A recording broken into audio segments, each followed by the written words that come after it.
population ravaged by war, drought, and a lack of humanitarian aid.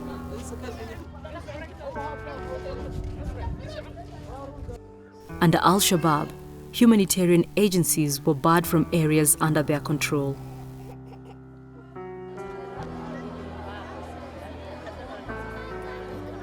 Whenever you're operating anywhere as UPDF, even at home, even outside, our first priority is to help the population around you.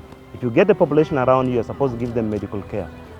You're supposed to share the food you have with them if they don't have food. So it's just part of the army.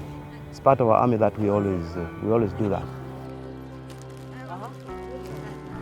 We didn't look at those differences or humanitarian agencies where we didn't see them. If they were there, oh yes, they could have done what they could, but they were not there anyway. So for us, what took us first there was to save lives, and that was the most important. I remember there was time there was no water, but I was giving water and treatment, and then they were complaining. They were complaining why we are doing that. That the food and the medicine they have is only for Amisom, not for civilians. Then my argument is, why are we here? Why are we in Somalia? What are we doing here? If we cannot help the population, then we pack our bags and go back to our respective countries. We are here to help the civilians. So the little we have, we should share it with them. Our doctors were conducting very sophisticated operations. They conducted very, very difficult operations, which really won the hearts of many Somalians. Said, if this is what Ugandans can do, then Ugandans don't have an agenda here. The agenda they have here is to help us. I think that is really what helped us to win over, to stay up to date in Somalia. Strategic relationship with the population. Having the population on your side. That is it. By refusing to allow aid agencies to support people who are suffering enormously under the drought, all of those reasons that the Somalis were willing to support Shabaab started to fall away.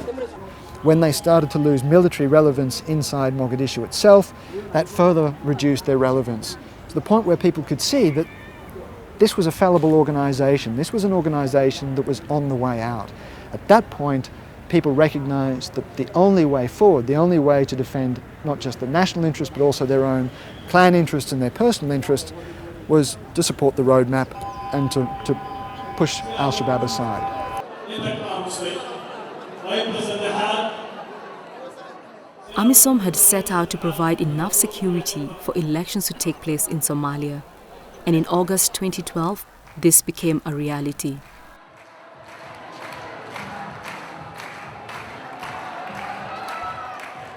You recall that last year, the elections were very conducive. There were no threat of extremist forces fire, and the extremist forces could not reach the people, so they could not be coerced, they could not be intimidated.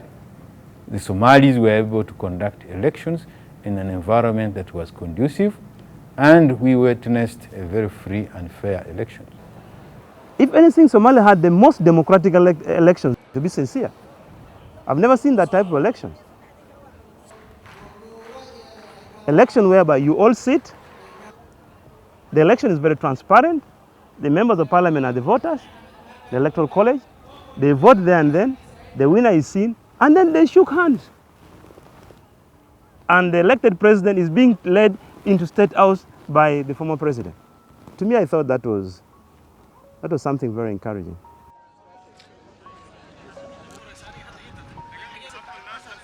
Je pense que l'élection du président Hassan Sheikh est réellement le marqueur de tout ce processus électoral. Je crois le fait que l'ancien président a accepté vraiment le résultat du choix des parlementaires, parce que c'est à travers un système parlementaire que le président a été élu. Je pense que cela a, je crois, été le marqueur réel du succès de la feuille de route de Kampala.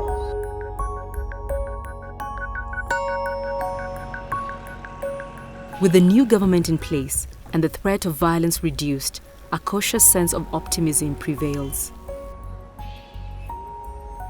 Even the conditions of living have really changed in Somalia.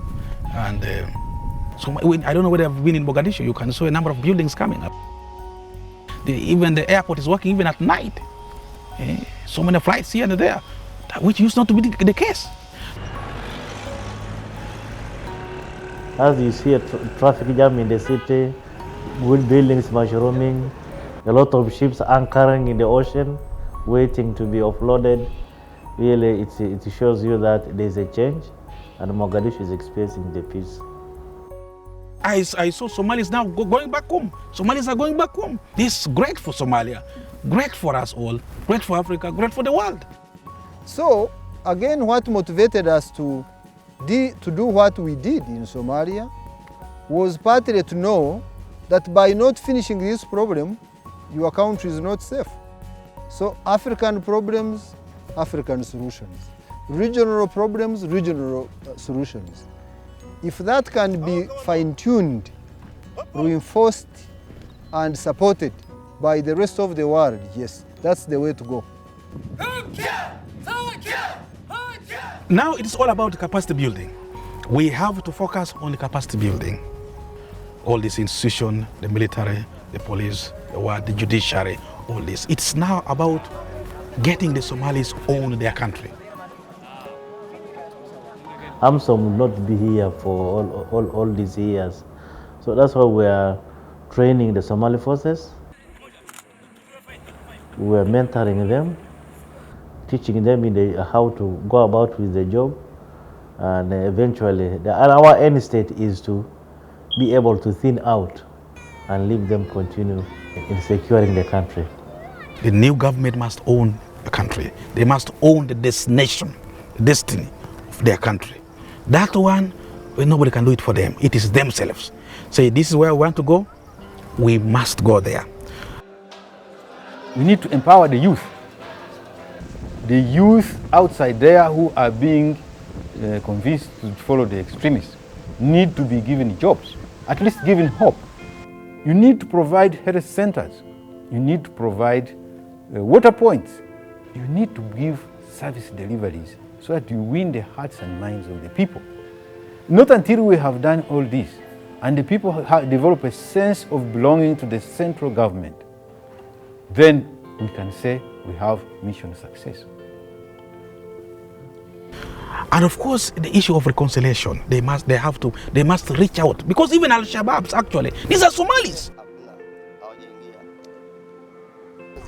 These are Somalis, so you cannot wipe them out. They need to reach out to this Al-Shabaab. Say, these are our children. Come back home. Let's develop Somalia.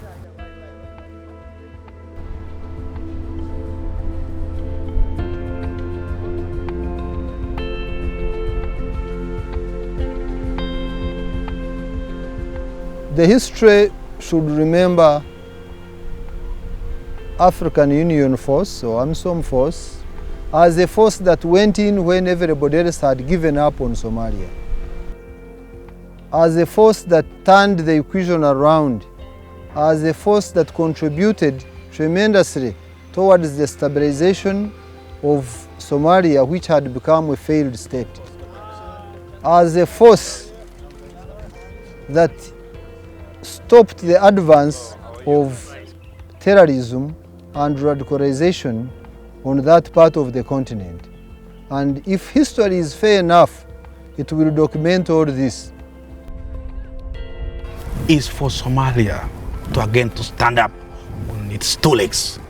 Somalia, great country, great resources, great everything, great people. When we see Somalis on their two legs, running their country without any problems, taking care of their security, engaged in international activities, we say, well done, Amisom. A job well done, everything okay, God bless Amisom. That's all.